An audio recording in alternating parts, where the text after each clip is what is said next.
We've got some fresh new young talent doing some things that I know you haven't heard before. 1, 2, 3, listen. You got to have the why, and we know our why. So You don't need to reinvent the wheel. Yeah. Millions and millions of people have done this already. You can get help, you can get a roadmap, you can save a lot of time, money, and frustration. Welcome to the Value Add Podcast with K&K. Hi everyone, welcome back to another episode of Value Add with K&K. Today we have Billy Borja on the show, who's actually my uncle. But so my uncle Billy is a entrepreneur. He owns 3 franchises of Orange Theory Fitness and soon to be a yoga studio. That's like a new concept that we're excited to hear about today. So Uncle Billy, thanks for coming on. Hey, glad to be here. Thanks for having me. welcome, Billy. Before we jump in, I just wanted to say something. So I've known, just to kind of get it set the tone for kind of the guy Billy is. So I was talking to Crystal this. I've known Billy for like 10 years now because Coco and I have been together 10 years as January.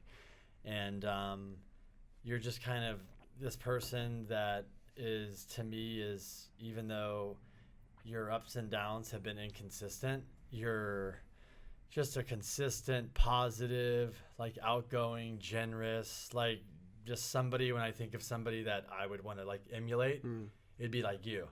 And I was telling Crystal what's cool about somebody like you is that's why it's awesome to have you on is all the crap that you've been through in 10 years. Yep.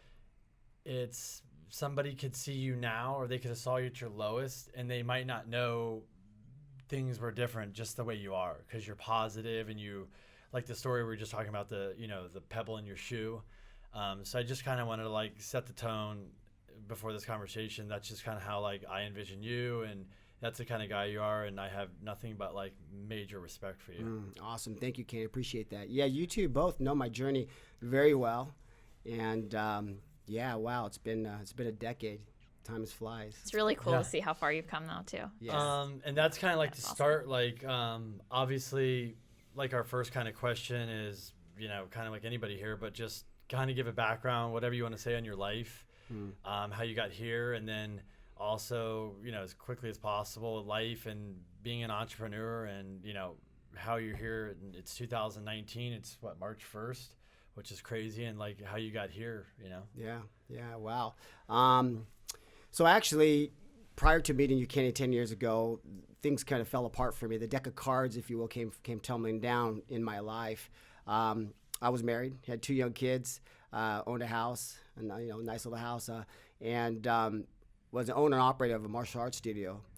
But I had an idea about a concept about taking the things that I do in my martial arts studio and how I've impacted so many kids' lives. I used to be a regular speaker at a lot of the schools in La Jolla, so I'd go there annually, take a team of kids and do demos and speak to them about things like bullying and inappropriate touching and back-to-school safety and things like that. And I thought to myself, wow, how can I duplicate my efforts, right? Well, let's do some video. So long story short, I was able to raise some money, bring some partners together, and but we went in a different direction. Because at that point, it was really about a faith-based character that had these ensemble group of kids that were going to go out and teach kids about the importance of having integrity and being honest and things like that, but still embedded in my character being a mentor to these kids, right? I could reach more kids that way. But I ended up going in a totally different direction on doing videos on child safety. And so as noble as that was and is, right, and teaching kids about safety, I could have really casted my net much further if I would have stayed the course with my original vision. And so what ended up happening, I went down that course about a year into it, I realized we were in trouble. And my 2 major investors pulled out. And before we finished production, they pulled out. And I knew then, I had a little nest egg saved up and started drawing off that to cover our shortfall. One thing led to another, mortgaged my house to the hilt, and then pulled both our kids out of private Christian school they were attending at the time. And our ship was taken on water real fast. And so anyhow, what it ended up happening is we ended up losing everything. And my wife at the time just says, I'm done, I want a divorce. And we lost the house to foreclosure, pulled both kids out of private school. We go from a 4-bedroom house to a 1-bedroom apartment. And you may or may not know this, for 3 days I lived in my car with my dog. And my sister, my oldest sister, Lydia, heard about it. She says, you're not going to stay on the street. I said, well, I can't afford to pay you anything. I said, son, I don't want to be a burden. She just goes, no, my brother's not going to stay on the street. Just come and stay here as long as you need to. And so I look back at that time in my life as being broken. Do you think that was the lowest part of your life? It was for the fact of how it affected my 2 kids and their mom. Mm-hmm. I've been lower as an individual, but that was the lowest by far because of how it affected their lives. Husband and a dad and all that. And a dad, right. You know what I mean? Because here's the thing, when relationships with several, in this case, a marriage, and you have kids, the kids don't get a choice whether mom and dad stay together, right? They don't get to choose, right? Sure. And unfortunately, adults expect their kids to handle this and behave like adults while they behave like kids. And so it was a real eye opener for me, being broken. But I had to really quickly keep my grieving secret and in silence and not let my kids see that. You know what I mean? Mm-hmm. Because they were looking for their dad to pull us up out of this ditch, if you will. Because their mom, didn't work a lot. She worked a little bit, but I was totally supporting the family. And so it rocked their world. Do you remember what year around this was? Yeah, that was 2000, right before the bubble burst. It was like 2007. Okay. Yeah, I remember. 06, 07. Yeah, and in that same year, 11, right? 12 years, okay. Yeah, in that same year, my mom died, grandma, Mm-hmm. Right. So anyhow, it was tough. But here's the thing, though. As difficult as that was, when I was left standing there, pretty much again broken, 2 things that stand out to me today. Mm-hmm. Is that helped me through that. It was my faith, and it was my family. My faith and my family, and that at the end of the day, that resonates loud, right, to this day, and it always will. And so, it's why, for me today, now I'm committed just to pouring into people. Yeah. People get asked the question all the time, what's your passion? What are you passionate about? Right? Find your passion and pursue that, right? Because desire is what gets us to do the things we do. I'm going to go surf. I'm going to go surf, or I'm going to play the guitar, whatever. But passion really goes a long way. It's to feel behind the desire that can take you as far as you want to go. As soon as that passion dies, it's like the vision dies, right? So, but for me now, I'm just committed to pouring into people and helping people, And then, so when did you kind of? I know when It was around that time that you had the fitness studio. I used to work out with you in La Jolla. Yeah, and so kind of like walk us through. So when you kind of were, that happened, you're kind of moving up. It's like almost the next chapter of your life. I feel like it is the next chapter, another book or whatever. Right. And so, you know what, throughout this conversation, I'm going to share my faith because ultimately that's my foundation for everything I do. Absolutely. And so I immediately started I owned it. I said to God, God, this is my fault. I own this. I mortgaged the house. I took a huge risk. I violated a principle that I heard a keynote speaker at Biola University say years prior to that. He said it was a weekend seminar, and he goes, if you take anything away from this weekend, take this. He says, do not compromise your family or your faith on the altar of success and achievement. And when that happened, when our family broke and lost the house, I remembered his words. It was like God just said, you compromised a valuable principle. And so I'm committed to no longer compromise the things that matter the most, right? Because when I was broken, what mattered the most was my relationships. They were still intact. You see what I'm saying? They were still intact. And so I could be a millionaire today or I can be broke tomorrow, but I'm successful if my relationships are intact and the strength thereof. And so that's like what so your mindset's that. So that's what, like when you're down and out, your mindset, that's where you're keep going to that place over and over and over and over. I go to my faith, and then I move on. And so what happened is that I always maintained a small clientele in personal training, right? Because that was my background, initially martial arts and personal training. But I sold my martial arts studio, so I still did some personal training, just kind of as my fallback. And good thing I did that, right? I had the presence of mind to do that. And a lot of my clients brought me other clients, and then I opened that small studio, and things started to grow from there, slowly but surely. So in 3 years, not only was I running that fitness studio, I was also teaching classes at the sporting club. But then I had 2 guys recruit me I didn't know. And they said, hey, look, we'd like to meet with you. And I'm like, sure. I met with them. They're like, what's up? And I said, well, I said to them, what's up? And they're like, well, we have this little karate studio over here, La Jolla Karate. And we keep asking around town, we need to find someone to run this studio. And your name kept coming up. I'm like, okay, how can I help you? And they said, we'd like to see if you would be willing to come run this studio for us. And I'm looking at him, and the Lord just said, you know what? You've been praying for me to provide for you. I'm providing for you. And the cool thing about it, as I reflect back on my life, is that even though you may find yourself broke and or broken, the things from your past, okay, can always be used to propel you towards your future. And so my experience, in this case, my experience as a martial arts instructor, and I was kind of done teaching martial arts at that time. I remember, yeah. Yeah, but these guys made me an offer, and I countered back to them, and they gave me everything I asked for. Wow. And so I found myself working 3 jobs, running a martial arts studio. But in 3 years, I was close to earning a 6-figure income and being able to catch up on Were support. you living here at the time? Or? So yeah, when did you meet Auntie Lisa? So during that time, I met her about a year after my breakup with. So you were doing all this when you were with Auntie Lisa. Right. So then. But you're commuting too. I was commuting. So when we got married, she was living in San Clemente, so I moved up there, right? And I would commute 5 to 6 days a week from San Clemente to La Jolla. I remember that. Every day. Yeah, to La Jolla. Right? Like Monty's like, holy smokes. Yeah. And so, but you know what though?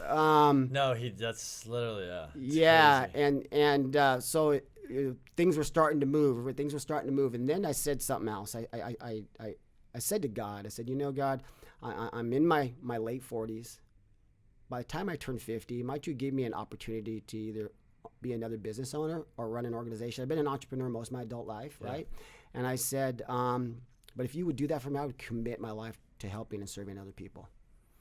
And it was in 2012 that a buddy of mine in Boca Raton, Florida, calls me up and says, "Hey Billy, I got this bid come across my desk. I got a bid on for this company called Orange Theory Fitness. Have you heard of them?" I said, "No, I haven't. What is it?" And he goes, "Well, I think they're onto something big, dude, and they're going to revolutionize group fitness." And what year was this? And this was the end of 2012. Wow, so that's pretty early for group fitness. No, but I remember you were talking about it early. Like, it was early, yeah. It was 2012, like November, 6 December. years. Yeah. Wow. And so I said, "Hey, look, I can't go out there. I'm working 3 jobs, you know what I mean, and 8 days a week. And so, but let me know when they come to California." So he calls me like a couple months later. He goes, "Hey, I'm flying on a plane. I'm headed out to California. We're opening the first Orange Theory in Newport Beach." "Really? Okay, cool. Well, hit me up when you're out there." I go up there on a Saturday. The build out's done. The equipment's in. I walk in, and right away, I just said, "Lord, I want to do this. I want to do this." And I just lifted it up. You knew. Yeah, I said, "I want to do this. These guys are onto something big." And then I presented it to who's my business partner today, Brian, who was a client of mine for many years. And he goes, "Well, let's go do a class, Bill." So we did. And after the class, everybody files out. We're standing in there, and he turns to me and he shakes my hand. And he goes, "Bill, I'll do this with you." Wow. I said, It was "Really?" like, I didn't know it was like that. Yeah. Yeah. He goes, "Bill, I'll do this with you." I go, "Why would you do that, Brian? Why would you do that?" He goes, "Well, first of all, I like you. And I think that you had a rough patch there. And you just need a break. You need a chance." That's awesome. Somebody helped me out. At that time, I was 15. He goes, "Somebody helped me out 15 years ago to start my company." And we all know he's a super successful guy, right? So he's paying it forward kind of thing. Very cool. He goes, "But I have no desire to run it. You're going to run it." I said, "Not a problem. You don't have to tell me twice. Yeah, let's do this." So anyhow, in fairly short order, we contacted Orange Theory. We were awarded some licenses, drafted up the partnership agreement, boom, memorialized the whole deal. And then Lisa threw me a 50th birthday, you guys may remember. Yeah. And we were down at that restaurant in La Jolla. And Piatti, right? Piatti, in La Jolla. She threw me a 50th, and I remember going up there to speak, and there's Brian, my new business partner, sitting there, and the Lord goes to me, "You need to tell them." I go, "Tell them what?" "I answered your prayer." I'm like, "Holy cow, you're right." And I said, "Hey, before I go any further," and I was getting all choked up, I said, "About 4 or 5 years ago, I just started asking God to give me an opportunity to own another business, to run an organization." I remember. Now it's coming back. Yep. And I said, "Here it is, my birthday, May 26th, but last month in April, we signed a deal to bring the first ever Orange Theory Fitness franchise to Southern California, San Diego. So I'm getting on a plane in June, and I'm going to be going back for training." And you know what? It was every step along the way. It's been like that since losing everything and just getting on my face before God and just owning it. And he spoke to me ever so gently and says, I can work with this now.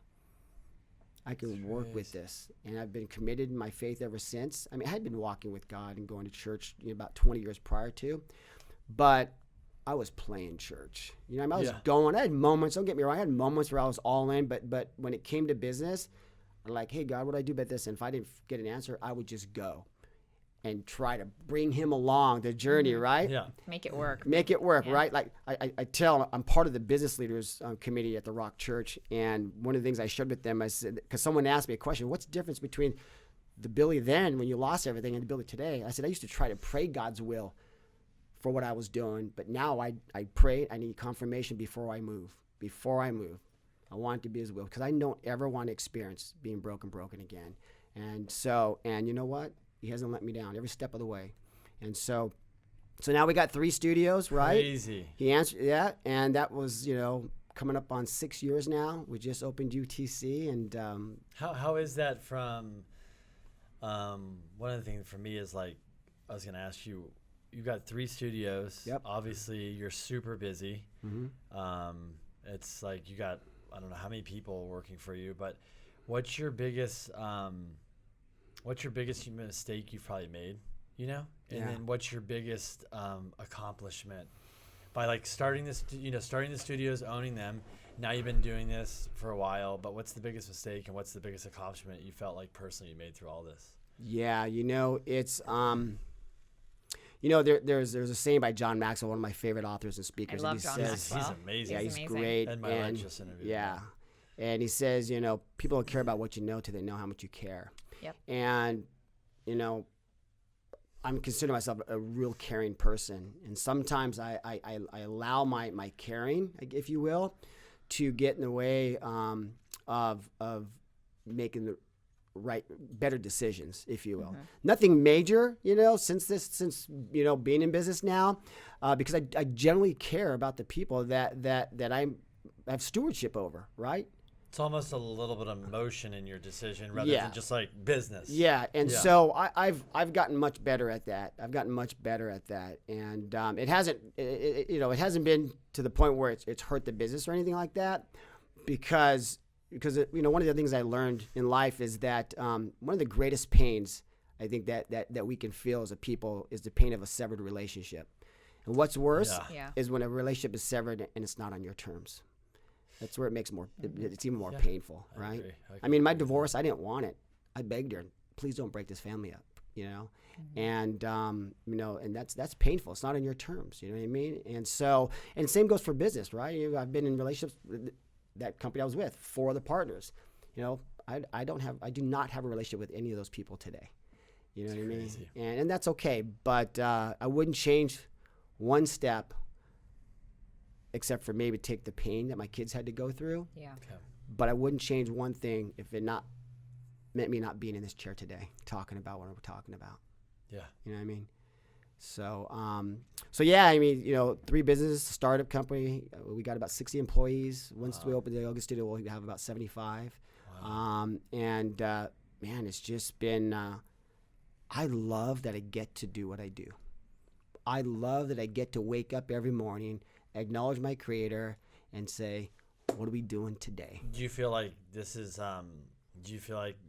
just your passion? Like fitness in these studios, because you walked in that one day, you're like, this is what I want to do, so this is just my passion. So you get to wake up every day just like, you're like excited to wake up. You're excited. People go, I hate Mondays. You're like, I love Mondays. I am. You love them. I love it. Yeah. I love it. But again, as I'm sure you both there are things as entrepreneurs, working entrepreneurs, right? That have a responsibility or greater responsibility, and where we have to be intentional with how we manage our time. And I think that's something that I've gotten better at and continue to improve at, because I had to make a shift. If you remember when I first opened La Jolla Orange Theory, I was one of the coaches, right? Yeah. And there was no one in the network around the country that was an owner and taught classes too. But I loved being in the trenches with the people. I loved it. I would get fired up when I would coach, right? But I knew there was going to come a time where I was going to have to give up the mic and just be focused strictly on running this organization, right? And so I did that about 2 years ago. I gave up the mic. And do I miss it? Absolutely. Was that a tough transition for you, like from working in your business to working on your business? Yeah. That's really what it is, Yeah. right? Yeah. Almost, that's kind of the...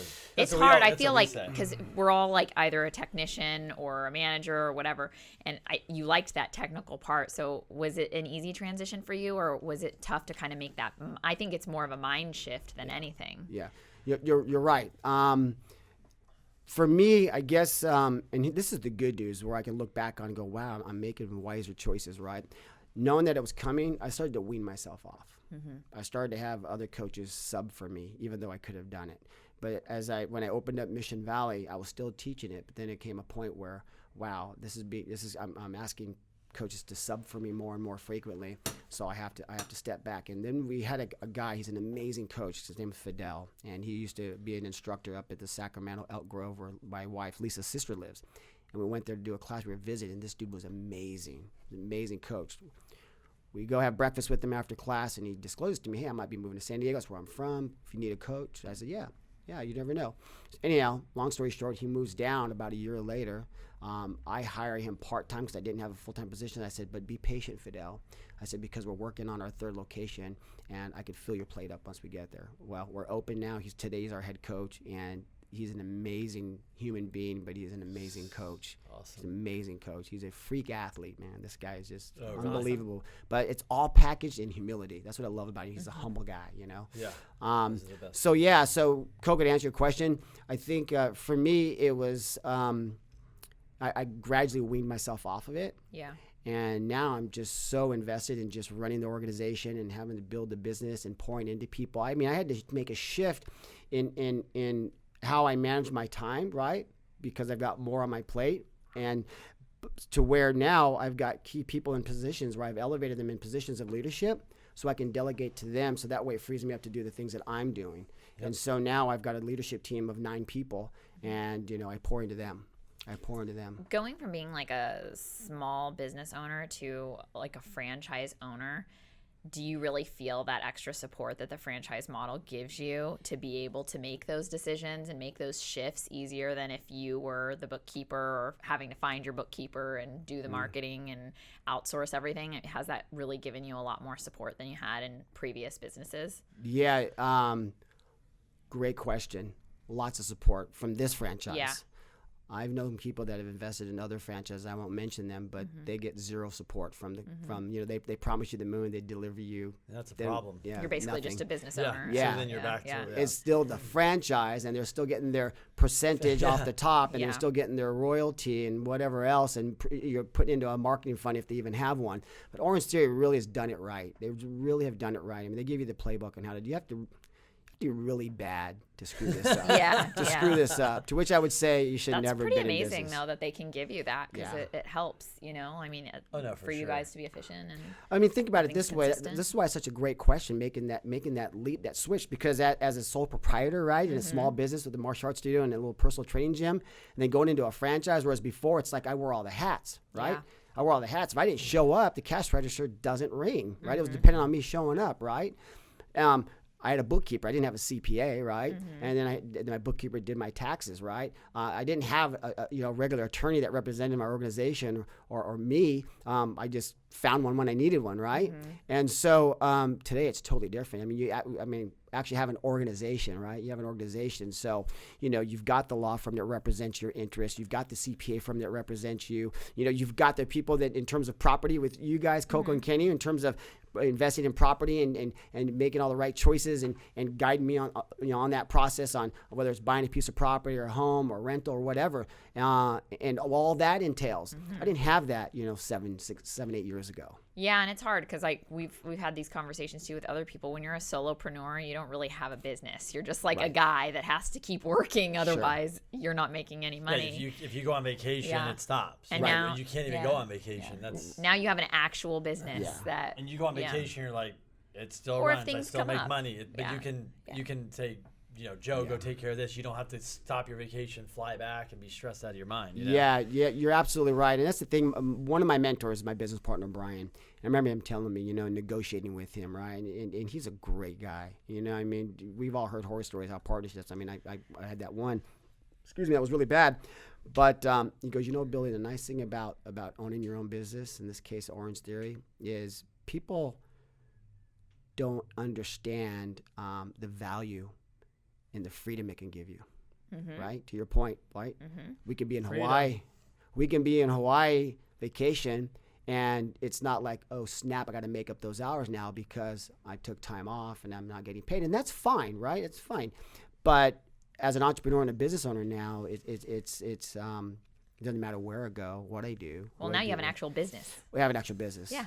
Several of them now, which is awesome. Yeah. So cool. No, it's just... I mean, and I know Kenny already touched on this, but seeing from where, like, what you went through and what you came from, it was just like, for us, we talk about how happy we are and like just what you found even, and we haven't gotten there yet with Lisa, and what a great partnership and team you guys seem to be, and like all the great things that you're teaching Aiden and all those things. I mean, people people get to watch and learn. So everybody's watching.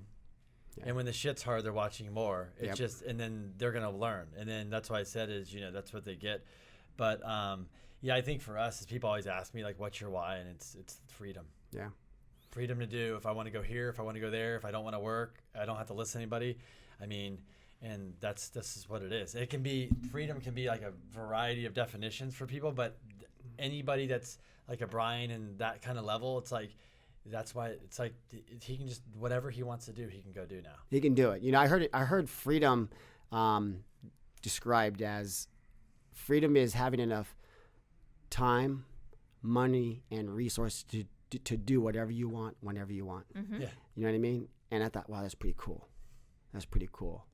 And I want to clarify something. I said earlier though about not sacrificing your family on the altar of success and achievement. There are people that didn't lose their family, didn't lose their home, but they're still sacrificing them. Yeah. Because they're working 8 days a week. They're missing out on their kids growing up, right? And that's another covenant that I made with myself and with God, is like, look, I'm an all-in dad. And in the midst of, and here's the thing, I was running a small little business then and lost everything. Now I'm running an organization with 60 plus employees, right? Yeah, more time. But it's all on how I've managed my time and set my priorities, right? Faith, family, and then everything else comes in behind that, right? But I'm also teaching my son, Aiden, who's 8 though. He knows Tuesday night, hey, Dad, he knows that Dad goes to his men's group, right? I lead a men's group at The Rock. He knows that Sunday Without Compromise is our family day. We go to church. Dad doesn't do any work. I don't fire up the computer. If I do, him and Mom are already in bed if it's, at night. Yeah. But I'm all in with them. I'll take him surfing or whatever. You know what I mean? And he's growing up with the business, but he's also growing up seeing the family unit, right? Because again, I could gain the world and fail as a dad. As a dad, and be a utter failure. Oh yeah, it's kind of funny because I listen to a lot of podcasts, and I study a lot of just entrepreneurs, just because it's because of that. When somebody is 3 Orange Series or 12 Orange Series, or they have a business where there's 50,000 employees or this, and that's the one thing is, how do they balance, or how do they do this? Yeah. And it's funny because a lot of them say, as ridiculous as this is going to sound, but you and I would get it, is I make appointments. I make an appointment to go on a date with my wife. I make an appointment to go spend time with my kids. I make an appointment, and they're like, to somebody that's maybe W-2, 9 to 5, they go, that's ridiculous. That sounds ridiculous. But to us, it doesn't, because if you don't time block or make appointments, then your 3 years can go by. Like you said, you just worked and you never saw them. Yeah. And unfortunately, that sounds bad, but to us, that makes sense. Makes total sense. And you know what, though? I mean, and there are... obviously there are many people out there, and that's life for them, and that's okay, right? That's life. That's absolutely their choice. Yeah.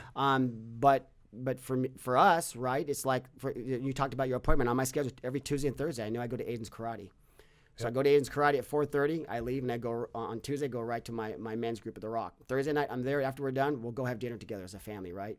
Lisa's day off. She doesn't have to cook that night. We go have dinner as a family. We get home and we do our thing. We tuck the little guy in, right? Look forward to the weekends. Love the weekends. Be able to do what we do and stuff on the weekends. But yeah, intentional in managing my schedule. I tell my leadership team, I said, there's 2 things I look for in your leadership.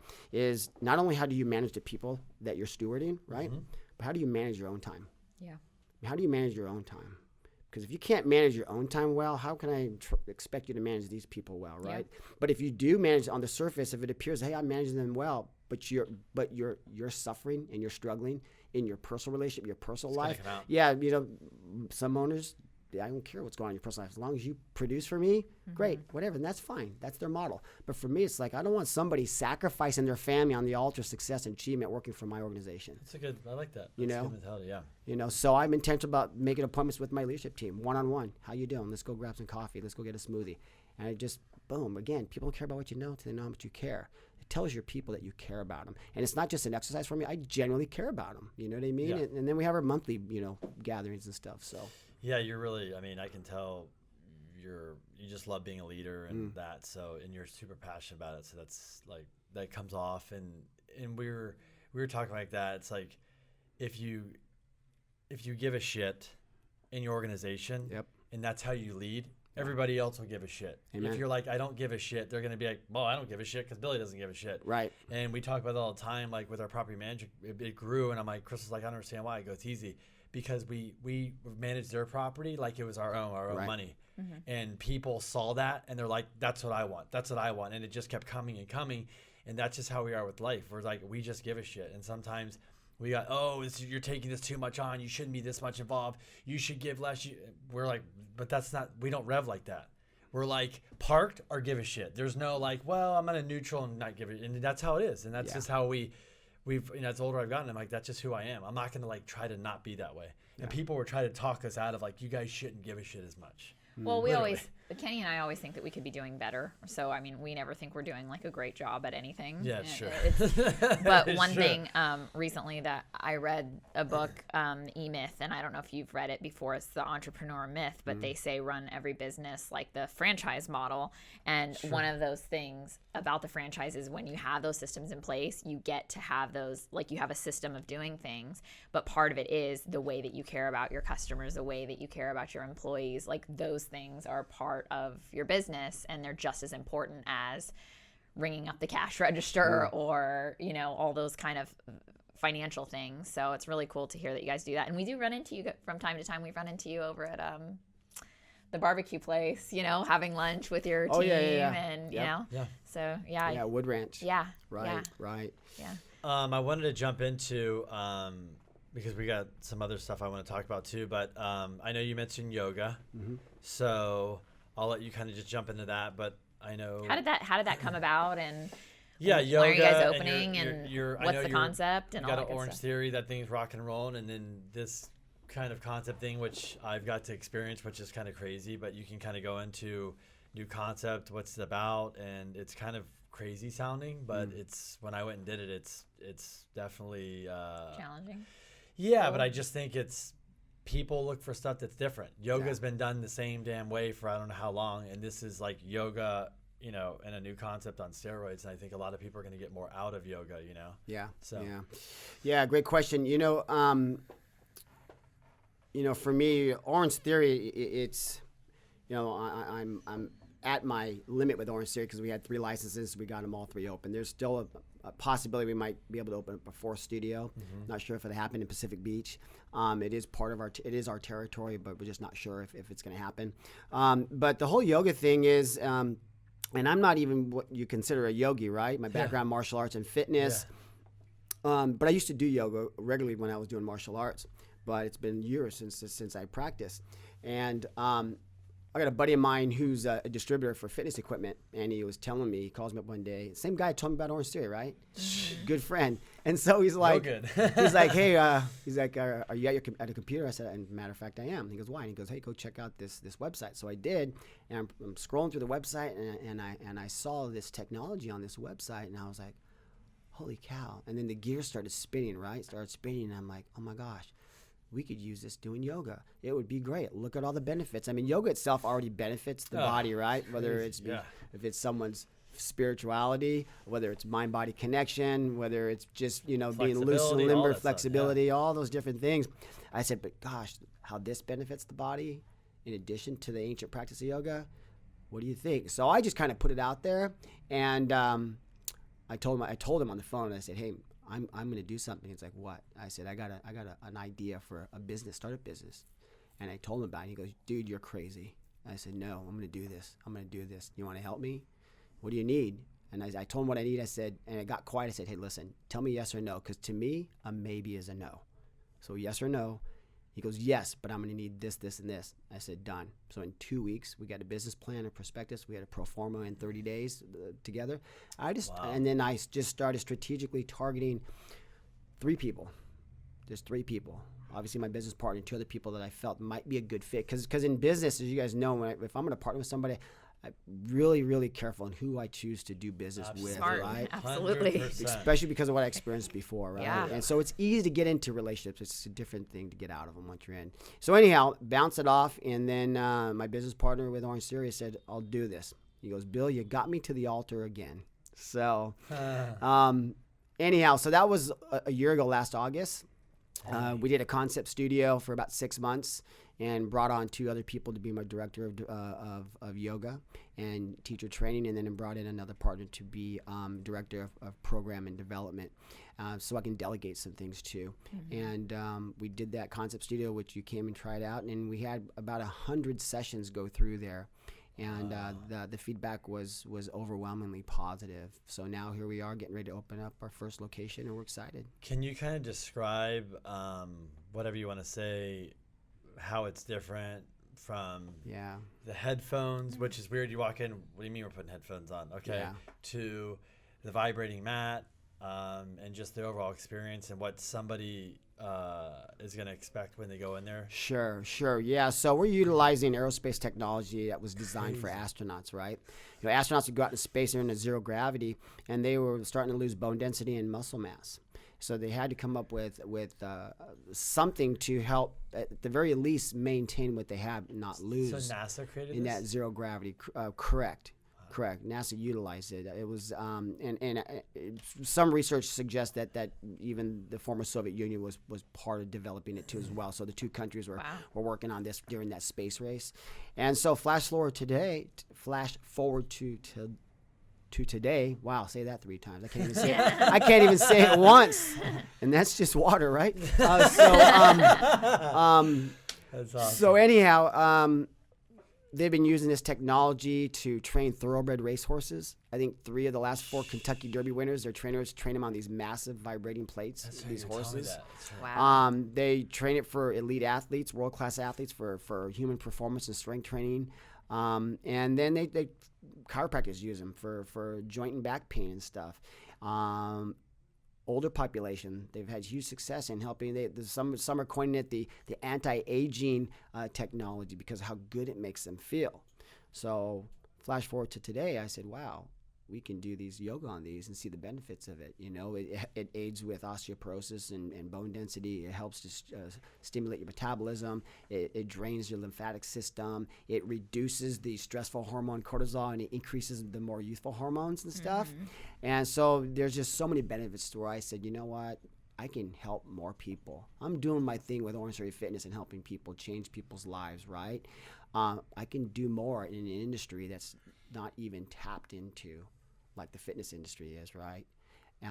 With this model. And so we're real excited, and we're looking forward to opening up our flagship studio probably late May, early June.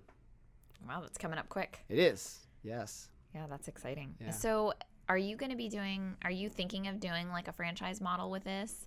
And if so, like even just coming up with the idea, because you're talking about how you put together the prospectus, and it seems like you had really thought through the steps that you had to take to bring this studio to life. Did Orange Theory's kind of model help you in kind of being part of that to bring this idea forward? Yeah, great question. Of course, Orange Theory's model helped. Yeah. Helped in me formulating the vision, the model for this yoga studio.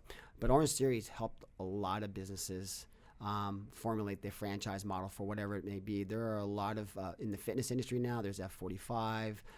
There's one they're called $1 billion company Burn. now, right? Orange Theory Fitness is, $1 billion 22 countries, and all 50 states are sold. And so over 1,500 licenses. I think we're over 1,000 locations open. And so, yeah, so I mean, they just, I mean, Crazy. It just seems like anybody who wants to be an entrepreneur or who is and is struggling could really benefit from being in a franchise model to learn every step. Go run one. Because we're always, as entrepreneurs, like reinventing the wheel. Yeah. But there's so many people who already have this whole system set that could be applied to any business. Yeah. Yeah, if you follow the playbook, again, you got to like really screw up to screw it up. You know what I mean? And so when you think about it, 10 years ago, you didn't hear about all these franchises. Just 5 years ago, you didn't hear about, I mean, outside of fast food chains and things like that. I mean, there are franchises out there for like to sell blinds. There are franchises out there for makeup, right? Yeah. There are franchises out there for, you name it, cleaning services. And so I think that, over the last decade, for sure, for us, over the last 6-7 years, we've seen a huge surge in franchise model business opportunities. Yeah. Yeah.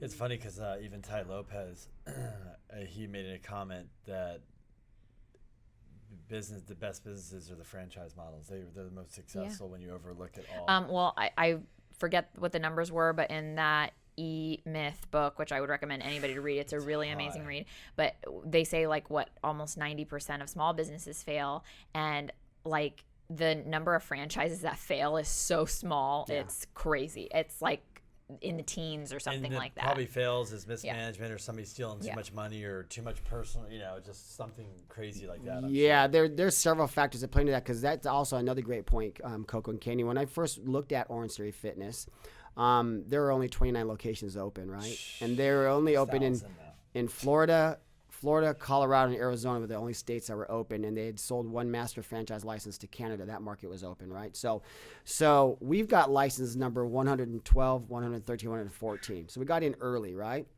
But when I looked at the 29 that are open, there were 2 at the bottom, and I'm just like, what's wrong with these? How come these are performing so bad?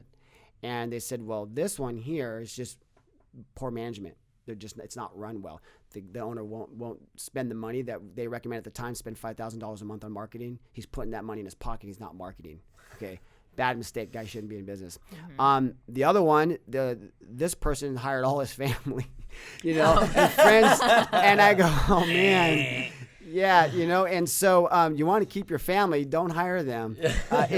Fortunately for me, it's worked out for my 2 adult kids. That's a different story, but you got to treat it like a business. Right, though. you do have to treat it like a business. Yeah. And we've talked about that, how I've got boundaries up even with my adult kids, and they know that. Absolutely. And so those 2, they weren't investing the money into market the business, and the other ones, he just had it was just bad operator. There was another one, though, too, a third one that wasn't performing very well either, and that was an absentee owner. Now there's nothing wrong. We all know people that invest in companies, and they're not involved in it, right? But it wouldn't be recommended right from the get. Right, like, exactly. You'd have to, exactly. Like my business partner, Brian, he has nothing to do with our organization, but he had me to run. So essentially, he was investing in me, right? Mm-hmm. Investing in me. You're the CEO. He was just right. backing, Right. And so what happens is when you've got owner, non-operator, now you're relying in your absence. You're just there counting the beans, right? You're hiring people hoping that they're going to take extreme ownership. Great book. I recommend everybody read Extreme Ownership in running that business as if it were their own. And nobody cares as much as the owner. Right. I mean, you can't expect him to. Right. So corporates, the Orange Theory corporates had to buy back a couple of locations that weren't performing. It's bad for the brand, right? Yeah. And it doesn't mean the brand or the model doesn't work. It's just the wrong people were running it. Yeah. But very few out of 1,000+ locations now. Yeah, it's a huge success. I mean, these guys, the founders, the CEO Dave Long and Ellen, the creator and founder of it, and Jerome Kern, who launched this business, they're amazing, and they had a track record of success prior to it. And they took a concept and turned it into Orange Theory, and the rest is history. And it's $1 billion company, and like I said, 22 countries, and it's just, I got more to go. It's crazy. What start switching gears here, but what advice would you give to somebody that might be listening to this that is possibly, maybe they're going to go start an Orange Theory somewhere else or another franchise, or they're going to be an entrepreneur and not do a franchise and start their own fitness? Like, what is this, some of the advice you can give them based on all of your track record and what you've done and ups and downs and failures and success? Like, what would you give them? Yeah, you got to do your due diligence, right? You don't just want to jump into something blind. And even when you do your due diligence, you find 2 to 3 trusted advisors, right? We call them mentors, right?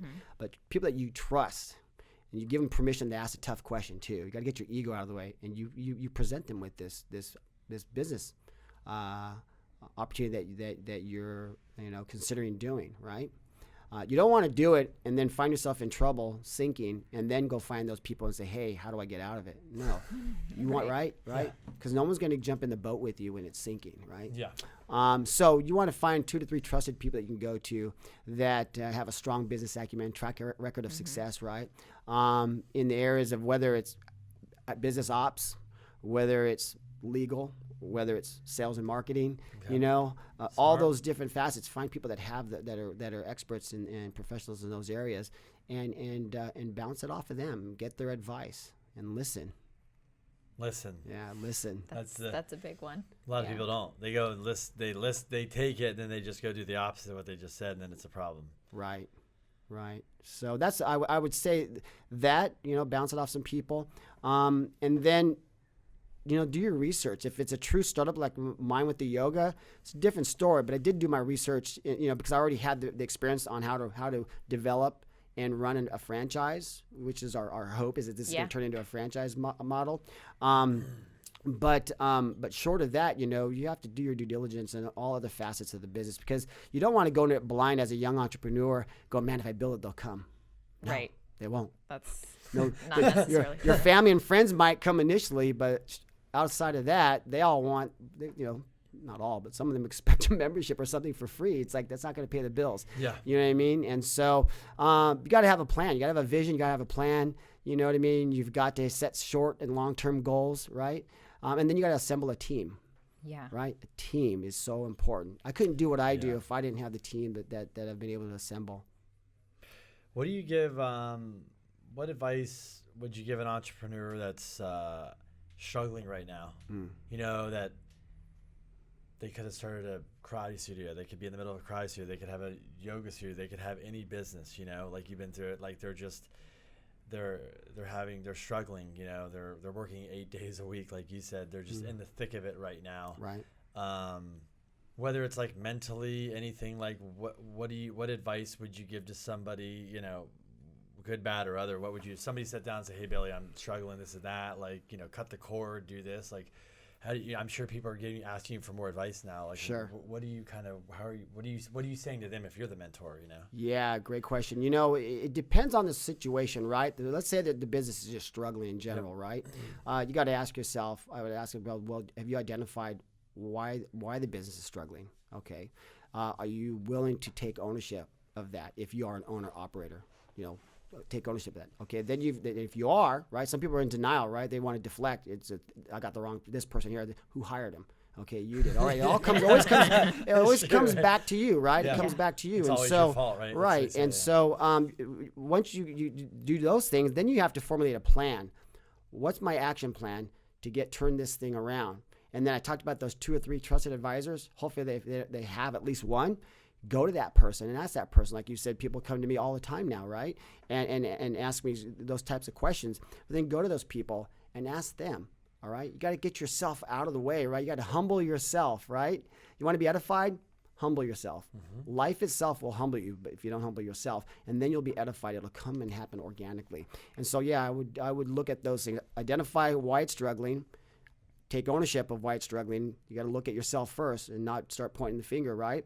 And then go get some wise counsel. And then come up with a plan and execute that plan. This book I talked about, Extreme Ownership, one of the things I do with my leadership team is last year I started this and having to make this shift with my schedule and delegation and stuff. John Maxwell, one of his books I read, 21 Irrefutable Laws of Leadership. One of the chapters in there talks about explosive growth. How do you achieve explosive growth in your organization? And it's identifying people in your organization that have leadership potential, and then it's pouring into them.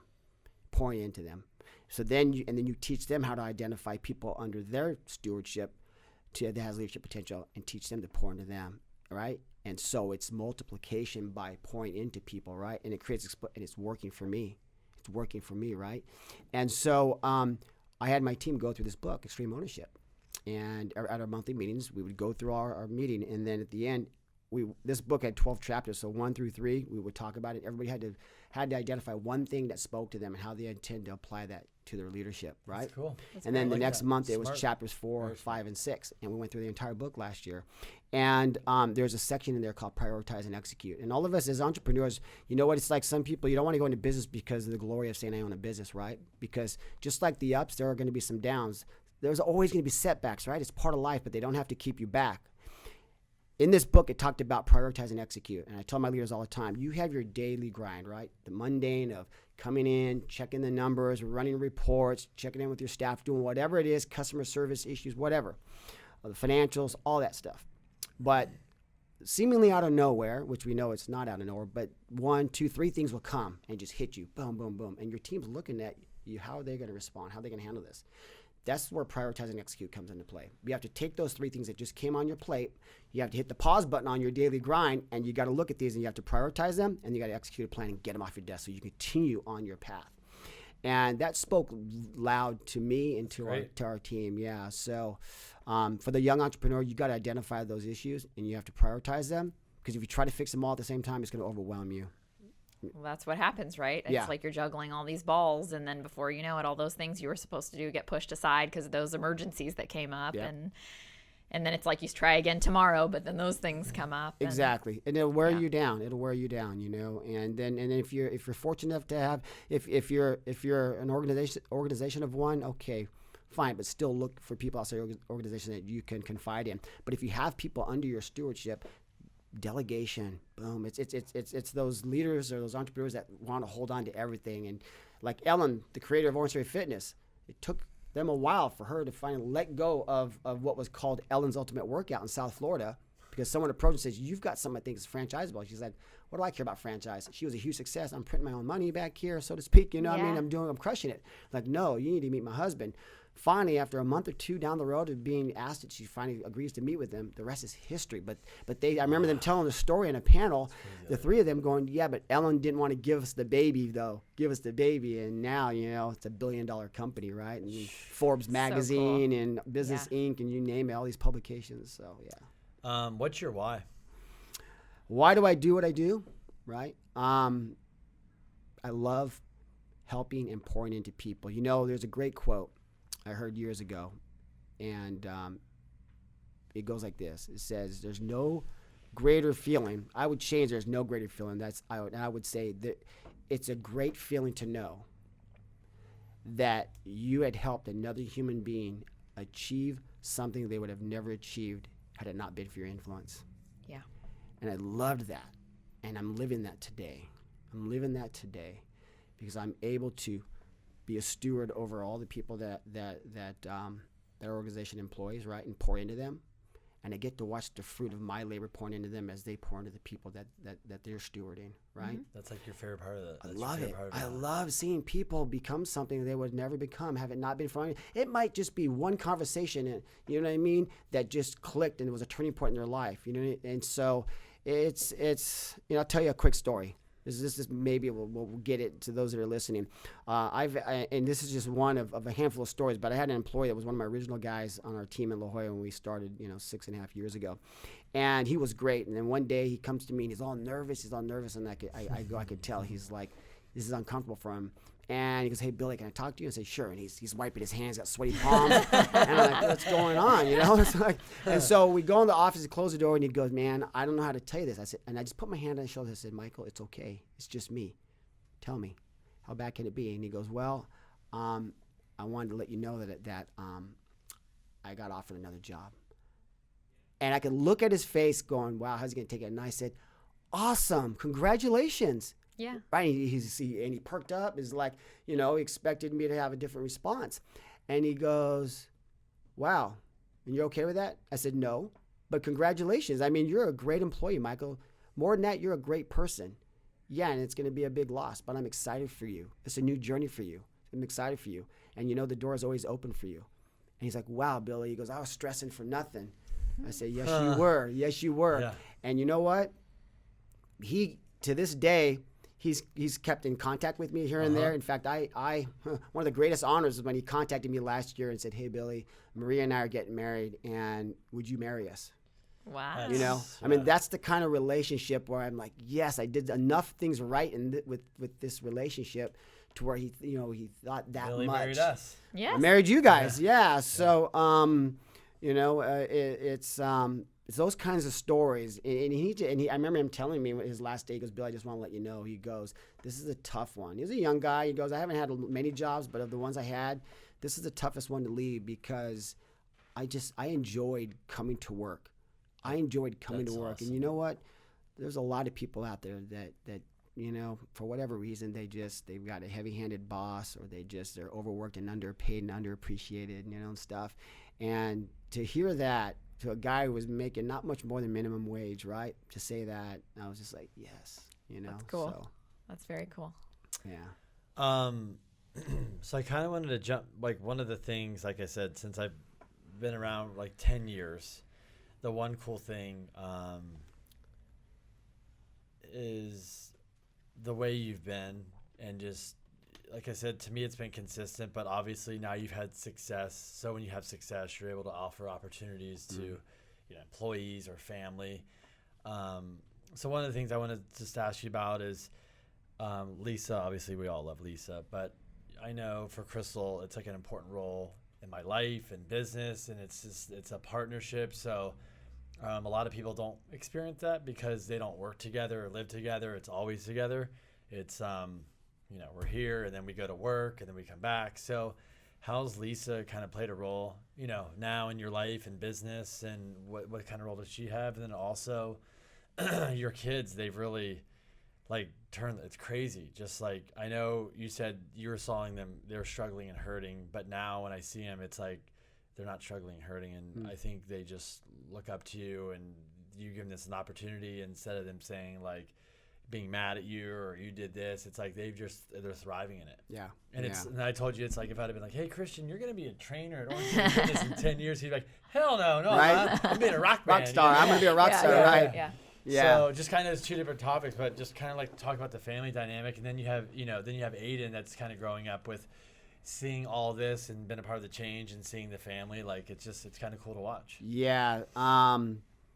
Thank you for asking that, because that is the most important component of everything that I do. Yeah. Is my family.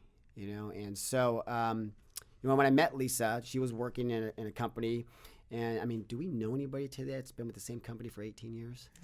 She was Don't come by it very often. She was with the same company for at that time 18 years, right? And when I met her, it was funny. I think of that scene in was it Social Network, the Facebook movie? Yeah. Where Justin Timberlake is in the room and the girl goes in another room and he's like, "Hey, can I use your computer?" She's like, "Sure." And she goes, "By the way, I never asked you what you did. What do you do?" And he's like, "I'm an entrepreneur." And she puts her head out. She goes, "So does that mean you're broke?" And so, yeah. So when Lisa asked me, "What do you do?" And I said, "Well, I'm an at the time manure." Yeah, I was broke, right? I was full of poop. But her being corporate side and me being an entrepreneur, it was tough. And I was a broke entrepreneur at that time, right? I mean, I was just coming out of my divorce and working. Just got that karate gig, and it was awesome. And I was even teaching Sunday school at the church, and they gave me a little stipend, so I was excited. Yay! Here's some like movie money or dinner night out, because every penny I went to my support and alimony. Yeah. But it was tough for her, the transition, but now she's all in. Because again, the corporate side, right? She was 7 to 5, like clockwork, and I was just like, boom, man, moving like here. It's like the swell's over here now. I'm going over here. Oh, the waves are over here now. I'm going over here, right? If I can use a surfing analogy, but it was like you go where the surf is.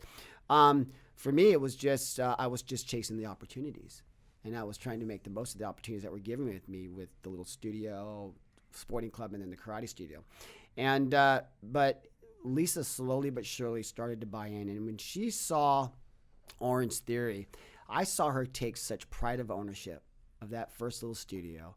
When I had so many naysayers, and again, I had been in La Jolla at that time working with my karate studio and doing all the things I did around town for about 15 years.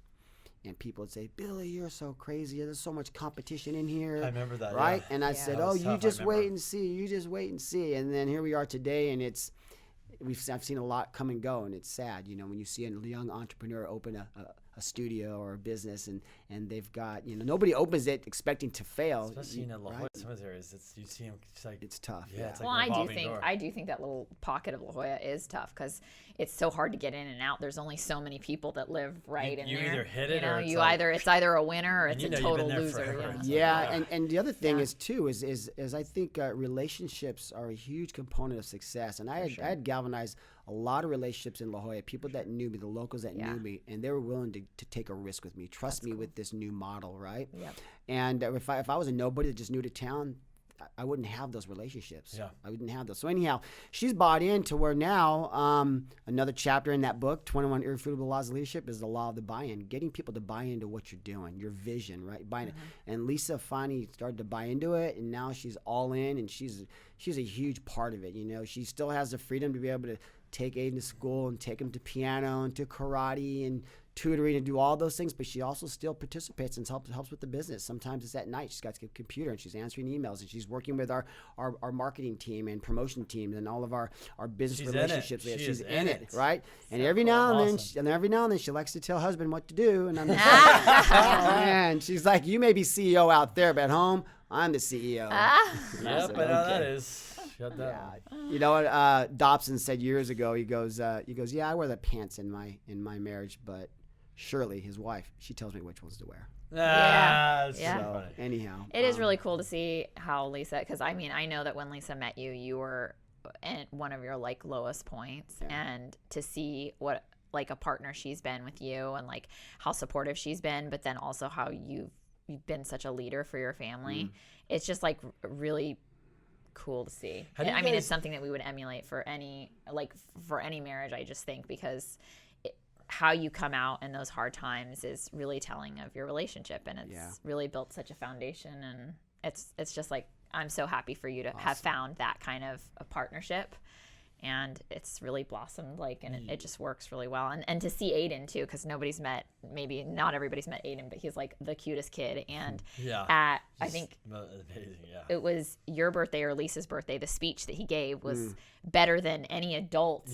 Most adults that I would see. I think people are crying, he's quite the little guy. We're just talking yesterday that when people talk to him, they're just think they're talking to a little adult. It is amazing. It's teachers. But it's you guys. Everything. But you guys have done an amazing job. Yeah. Well, our job is just not to screw it up, right? Yeah. But no, thank you for that. But Lisa's the best partner ever. I wouldn't be able to do what I'm doing if she, wasn't able to do what she's doing and allows me to do. I have such peace of mind when we go our separate way in the morning and stuff, and we come back together. I have such peace of mind because I know that our son's in the best of care, right? He's at a great school, and then when we come back together, you know what I mean, and we catch up. And when we're at home, though, we're family. We're at home, and then once we put Aiden down, then we can talk about business if we need to talk about business.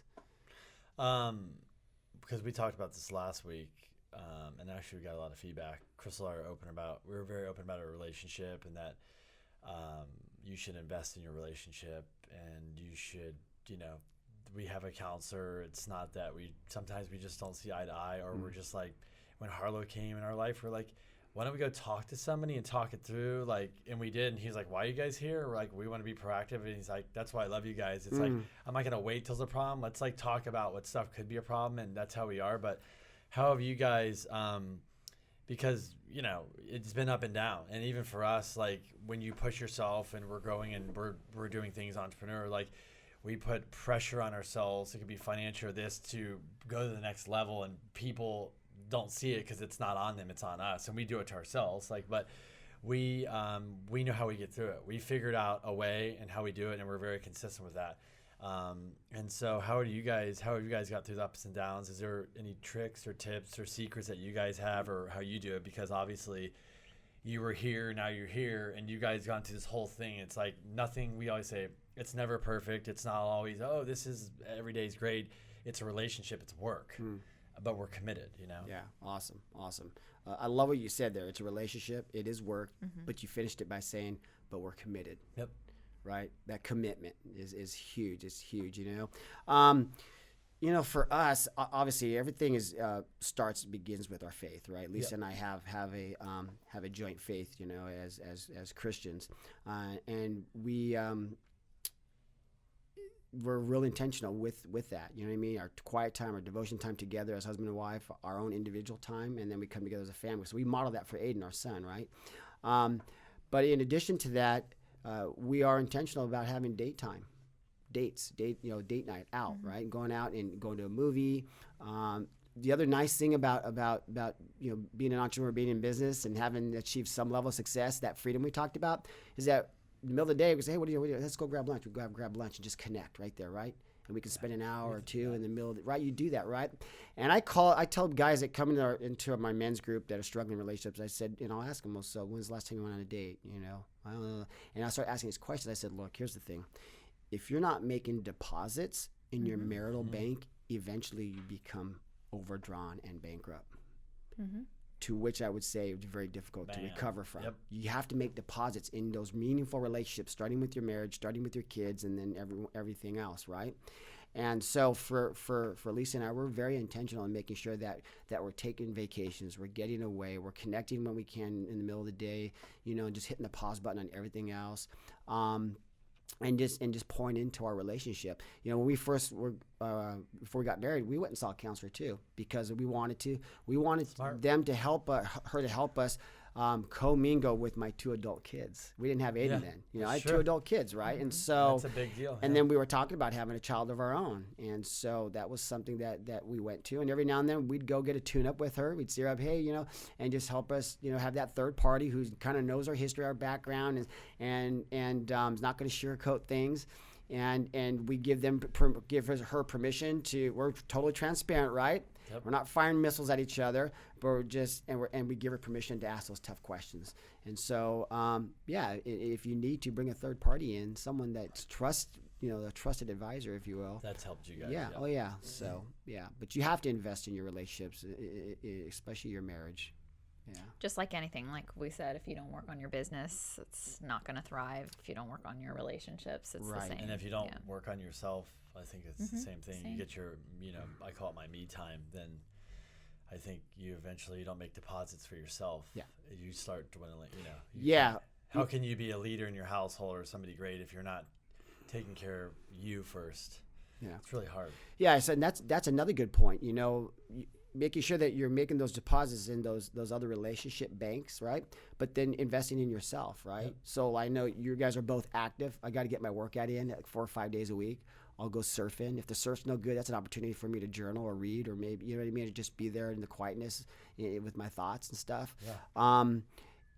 It's so important. I'm investing in myself. I'm reading books, right? I'm doing devotions. Those are so important things to do, to reflect, you know what I mean, and stuff, and pouring yourself both emotionally, physically, spiritually, if you have a spiritual walk, and then knowledge that Ray Bentley years ago said one of the greatest mistakes as a people that we can make is to cease from being teachable or coachable. In other words, once we do that, 100%. It's like, wait a minute, you must know everything then, right? No one does, right? But it's like when you can't teach me or show me anything. That's the beginning of the demise of, unfortunately, of that person, and it's going to permeate and have a ripple effect to all the relationships. So staying open to being coachable. ABC, in sales stands for always be closing, right? ABC. Yeah.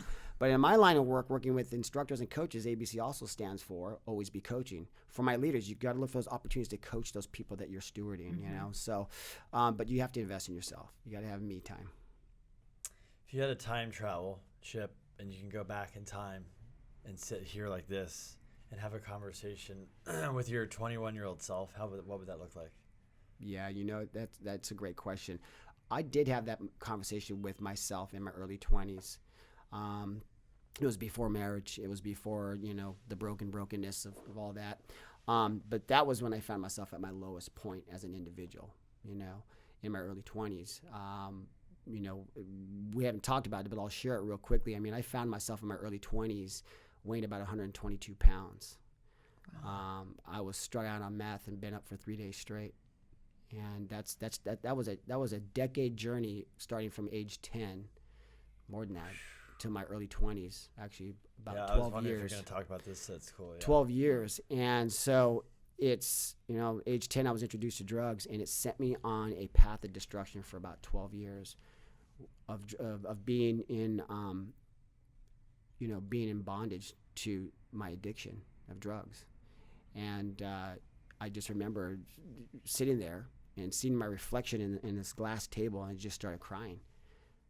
The dark circles around my eyes. I was hallucinating. Been up for 3 days. Like I said, man, I didn't like what I saw when I saw my reflection there.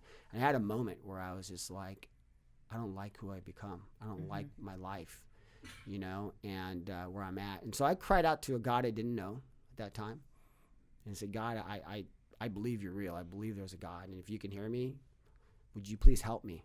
Look at my life. I've made a mess of it. I'm a drug addict. I don't want to be. I said, if I continue down this path, I'm going to end up either dead or in jail, neither of which I want to go through. And I said this verbatim. I said, I believe I can have a better life. I just don't know how to get there. I've tried to quit so many times, God, and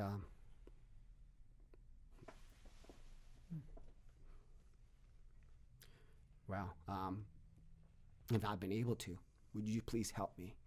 And I actually had an old rusty razor blade, and I'm trying to cut my wrist, and it wouldn't break skin, and I just started crying. And then there was a series of circumstances. That's how God works. You just kind of lift it up to him. There's a series of circumstances that took place that led me to a detox center in alcohol. And I walked in there, and they had a bed available for me. They had one bed, and I remember calling my brother, and I said, hey, Andy, I said, would you please come pick up my truck? He's like, why? What's wrong? I said, I'm going into this detox center. This is my only shot, and come get my truck, because I'm going to end up dead or in jail, and I got to get clean, man. I got to get clean. And so anyhow, God heard that cry for help. And so even though I've had some setbacks in my faith, and stuff, but I'm all in today, and in his grace and mercy, he heard my cry for help. And if someone listening to this finds himself in a difficult situation, if you take anything away, faith is the substance of things hoped for and the evidence of things not seen. I had hope in a God I didn't know, and I was looking for some evidence that I couldn't see. And man, he showed up in a big way. And so if you take away anything, take away that, man. For me, it was truly cry for help. And so, and here I am today. You know what I mean? It's thanks for sharing that. That's huge. Yeah. That's awesome.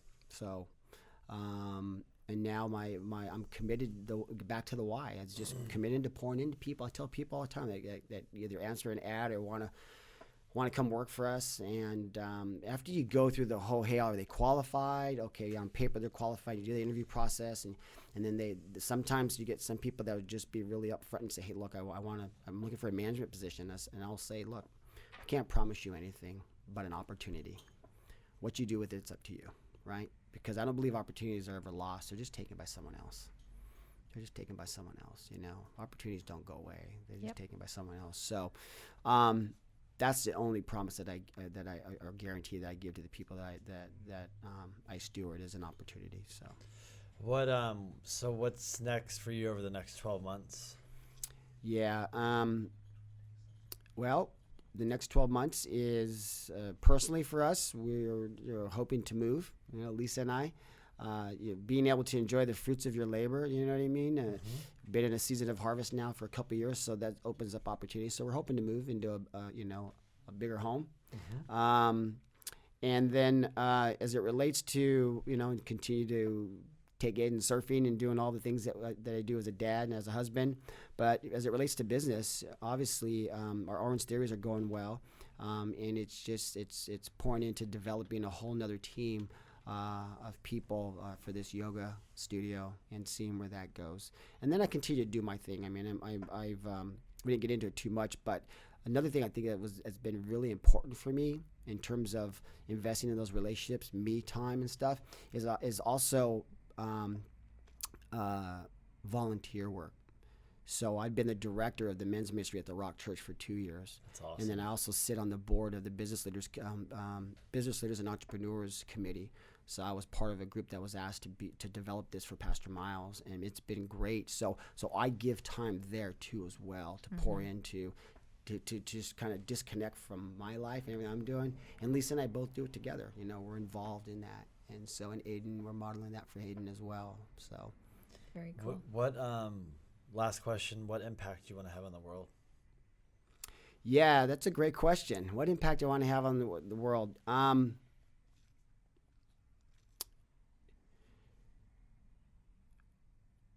Well, that's a good question, because sometimes I've been asked the question, what do you want to be remembered by, right? What's your legacy? But I think the impact implies, just that, the impact, right?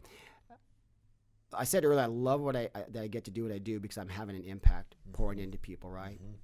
And I want to continue on that journey and have a positive impact and be a positive influence in the lives of as many people as I can, and then be a kingdom builder.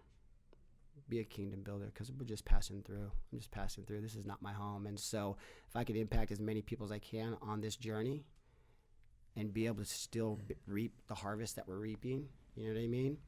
That all taking care of itself. That's what I've learned. That's all taking care of itself. So I'll leave you with this. I share this with my leaders. I say we're all in the people business, right? We're all in the people business. Learn and train yourself regularly how to be the best at being and interacting with other people, and everything else will take care of itself, whatever that means. And so that's what I intend to continue to do, is just to pour into people. I think to me it means be the best you, so then you can be the best to everybody else. Amen. Yeah. So you guys can go check out Billy. He's got 3 Orange Theories, La Jolla, Mission Valley, UTC, and then the yoga studio will be open, and One Paseo in Del Mar, the new development, hopefully which is June. crazy. Yep. May, June. Yeah. Maybe somewhere in June. Cool. Yep. Awesome. Thanks, Billy. Thanks Awesome. for coming Thank you in for and having sharing me. your story. Yeah. It's awesome. Of course. Pleasure being here. Thank you. Okay.